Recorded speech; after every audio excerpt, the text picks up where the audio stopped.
కేంద్ర హోం శాఖ సహాయ మంత్రి బండి సంజయ్ కొడుకు బండి భగీరథ్ ఒక మైనర్ బాలిక పైన అత్యాచారం చేసిండు.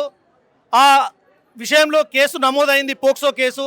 ఇప్పటి వరకు కూడా రాష్ట్ర ప్రభుత్వం చర్య తీసుకోలేదు, అరెస్టు చేయలేదు. కేవలము కేంద్ర ప్రభుత్వము అండతోనే ఇవాళ ఇవన్నీ జరుగుతూ ఉన్నాయి. బీజేపీ పార్టీ ఇప్పటికి కూడా ఒక స్పష్టమైనటువంటి ప్రకటన చేయలేదు. బాధితురాలకు రక్షణ నిలబడాల్సినటువంటి బీజేపీ పార్టీ వల్ల రేపిస్టులకు మద్దతుగా ఉన్నటువంటి సందర్భం మనం చూస్తూ ఉన్నాం.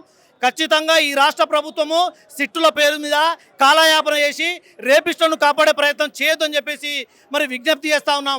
ఒకవేళ నిందితును కాపాడే ప్రయత్నం చేస్తే మాత్రం ప్రజలందరూ కూడా రోడ్ల మీదకి వచ్చి నిరసన కార్యక్రమాలు పెద్ద ఎత్తున చేసి బండి భగీరథ్ అరెస్టు వరకు కూడా ఆందోళన కార్యక్రమాలు చేస్తారని చెప్పేసి రాష్ట్ర ప్రభుత్వాన్ని హెచ్చరిస్తూ ఉన్నాం.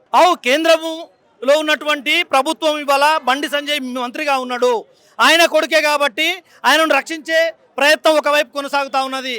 కాబట్టి దేశవ్యాప్తంగా ఉన్నటువంటి అన్ని ఎయిర్పోర్ట్లు లుకౌట్ నోటీస్ ఇచ్చి ఈయన ఎక్కడ ఉన్నా ఇమ్మీడియట్లీ పట్టుకోవాలని చెప్పేసి కేంద్ర ప్రభుత్వాలు ఆదేశించాల్సినటువంటి బాధ్యతను విస్మరించి ఇవాళ రేపిస్టులకు కాపాడే ప్రయత్నం చేస్తూ ఉన్నది.